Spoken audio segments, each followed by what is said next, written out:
Ashamaa harka fuunee hordoftoota jaallechuuf kan taataan hundumti keessanuu bakkuma jirtanitti nagaa keessaa jiraadhaa isiniin jechaati jaalletuubi viidiyoo haaraadhaan deebitee dhuftee jirti. Egaa sheer gochuun komentii gochuun hordoftoota kiyyaa na jajjabeessaa isiniin jedha.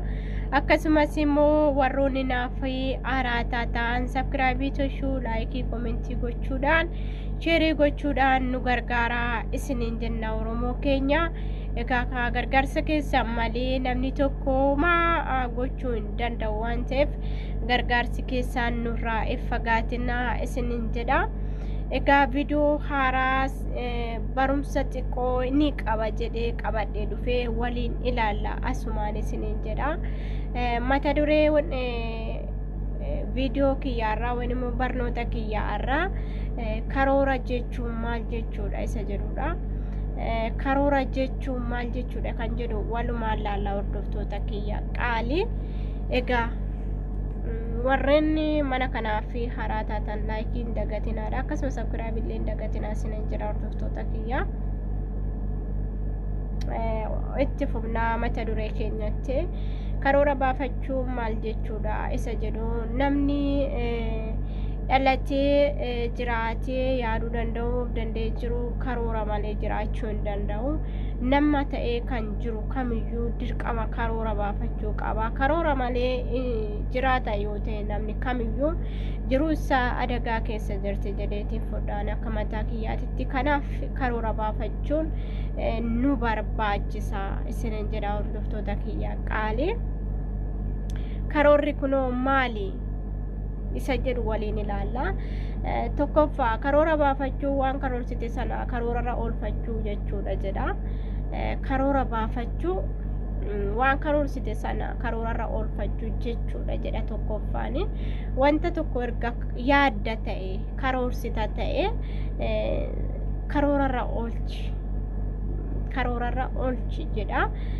Lammaffaatti ceenaa lammaffaan immoo mul'ata ifa ta'ee fi galma qulqulluu ta'e qabaadhu jedha. Namni tokko sodaa tokko malee kan waan kamiyyuu hojjechuu danda'u mul'ata ifa ta'ee fi galma dhugaa ta'e yoo qabaatedha waan ta'eef kanaaf mul'ata ifa ta'e illee qabaachuu qaba. Yeroo kamillee kadhata godhachuu qaba isiniin jedha. Akkasumas galma qulqulluu ta'e jechuun karaa dhugaarra deemuu dhugaa qabaachuu qaba jechuudha. Sana qabataan namni kamiyyuu ni milkaa'a galmallee ni ga'a. Wanta yaade sanallee fiixan ni baasaa jechuudha. Kanaaf lammaffaan mul'ata ifa ta'ee fi galma qulqulluu ta'e qabaachuu jedha. Akkasumas sadaffaatti ceenaa sadaffaan karoora baafachuun kun bakka sadiitti qoodama jedha. Karoora baafachuun kun bakka sadiitti qoodama hoggaa jedhu karoora ni baafattaa hordofuu qabda. Tokkoffaa hordofuu qabda. Karoora baafattee taananiin hordofuu qabda jechuudha. Erga wanta tokko iqidii baastee karoorsitee lafa goota ta'e hordofuu qabda. Hamma deddeebitee hordofuu qabda. Maalirraa akka jiru eessa akka ga'e hordofuu qabda jedha. Akkasuma lammaffaa qajeelchuu qabda jedha. Bakka irraa goretti, bakka dogongoretti, bakka kufuu ka'etti, bakka immoo waa tokko ta'uu bakka miidhaa tokko qaba ta'etti qajeelchuu qabda jedha lammaffaan. Sadaffaan akkasuma madaaluu qabda jedha.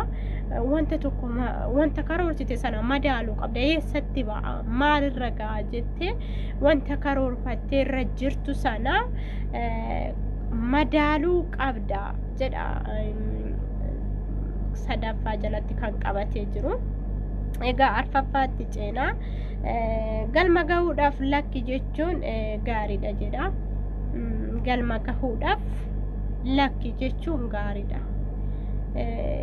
Gaafa akkasiniin jedhu wanta hedduutu nama mudata. Yeroo wanta tokko eegaltetti, yeroo karaa buutetti, yeroo hojiirra jirtutti wanti tokko si mudachuu danda'a. Gara maatiitiin illee ta'uu danda'a, gara obboleewwan illee ta'uu danda'a, wayin immoo akkasuma gara hiriyootaa illee ta'uu danda'a, wayin immoo karaa nama ati jaalattu illee ta'uu danda'a jechuudha.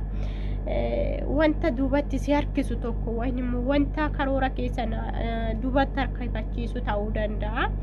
yeroo sanatti maal gochuu qabda lakkii jettee darrastee bira darbuu qabda jechuudha waan gama sanirraa si harkisu tokko yoo sitti dhufa ta'ee jechuudha wanti baay'een namatti dhufuu danda'a har'aaf akkatti yoo laalle garuu kana jechuun nama dhibu malee hoggaa wanti tokko eegalta ta'ee hoggaa wanti tokko hojjetta ta'ee wanti si dinqu tokko sitti dhufu waan immoo si dhaabuuf waan si dadhabsiisuuf sitti dhufu tokko ni jira yeroo sanatti maal goota gurra kennituuf yaadaan kennituuf lakkii dhumaan bira kutuu qabda jechuudha ofuma sisteen waan abbaa fedhe yoo haa ta'u jechuudha sitti sulfaatu maal goota wanti dirqidhaan lakkisi jechisiisu kaayyoo keessa na waan ta'eef karoora keessa na waan ta'eef lakki jechuun galmaa sigaa waan kamirrattuu jechuudha ishee ayyee shanaffaan akkas jedha namni hojii bubbulchuu galma hin ga'u jedha namni hojii bubbulchuu galma ga'uu hin danda'u jedha namni hojii bubbulchuu tokko galma ga'uu hin danda'u wanta tokko erga karoorsite ta'ee yoo daftee hojiitti hin baane ta'ee wanta yaadde sana wanta karoorsite sana arran jedhin borun jedhin yeroon kenniniif ji'aan kenniniif torbaniin kenniniif jechuudha wanta karoorsite sana wanta hojjechuuf isaa ta'u wanka kamiyyuu haa ta'u hin bubbulchin jechuudha bubbulchuun gadheedha maaliif hin geessu galmaas hin ga'u jedha shanaffaanii akkasuma ja'affaan immoo iyyummaa keessa ba'uudhaaf wanta bu'aa hin qabne irratti yeroo kee hin balleessin jedha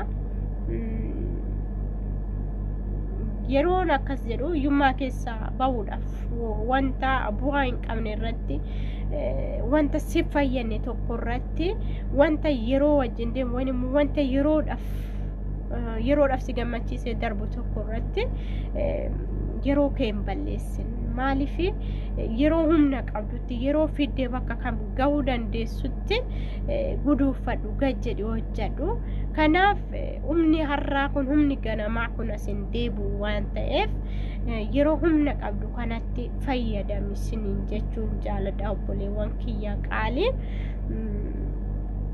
booda nu dogongorsiisuu danda'a osoo ammuma yaanni namaaf galaa deemu wanti darbeellee nama gaabbisiisaa dhufa waan ta'eef kanaaf waan kamiyyuu arrumarraa kaatanii eessa akka jirtanillee maalirraa akka jirtanillee maal hojjechaa akka jirtanillee madaaluun gaariidhaan isiniin jedha obboleewwan kiyya qaalii egaa kaa jabaadha dhoskaan fiiguun maali kan jedhummoo dhoskaan fiiguu isa jedhu irrattis waliin dubbanna dhoskaan fiiguun maali gaafan akkasinen jedhu osoo gargariin kutin fiiguu wanta karoorsite sana irratti dhoskaan fiiguu jechuun fiiguu bakka dhaabbin hin jiru osoo gargariin kutin fiiguu jechuudha maaliif sun sin qabin kun sin qabin deemsa kee itti fufii jechuudha akkasuma lammaffaa jalatti qabatee kan jiru sarara osoo addaan hin kutin fiiguu jechuudha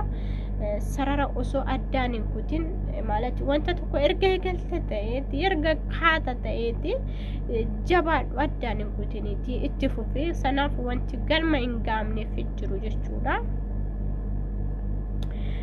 kanaaf yeroo hundumaa ni danda'ama jechuudha tabsaa kutuu miti wanta kamiyyuu adagaan kamiyyuu si haa mudatuuti ni danda'ama wanti dachee tanarratti hin danda'amne hin jiru obboleewwan kiyya qaalii garuu yaaluu dhabuudha qo'achuu dhabuudha hordofuu dhabuudha qorachuu dhabuudha irraa beekuu dhabuudha kan nu miidhaa jiru waan ta'eef sanammoo yoo maal goonirraa hubachuus dandeenya irraa qorachuu qabna irraa barachuuf waan tokko irraa beekuuf tattaaffii gochuu qabna isiniin jedha maaliif wanta tokko beekuudhaaf qorachuudhaaf waan kamirraa'u yoo tattaaffii goote malee ofiisaas deemesiif hin dhufu jechuudha waan kamiyyuu tattaaffii gochuu qabna isiniin jedha lafa kanarratti wanti hin danda'amne hin jiru garuu rakkoon jiru hordofuu dhabuudha qo'achuu dhabuudha dubbisuu dhabuudha akkasuma immoo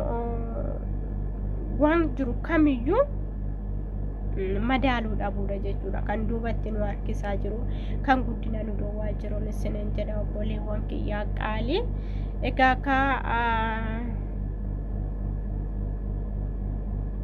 mata yaanni nani qabadee dhufeessummaa kanaadha.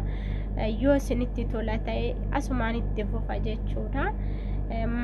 Yaada keessan komentii jalatti naaf qoodadha.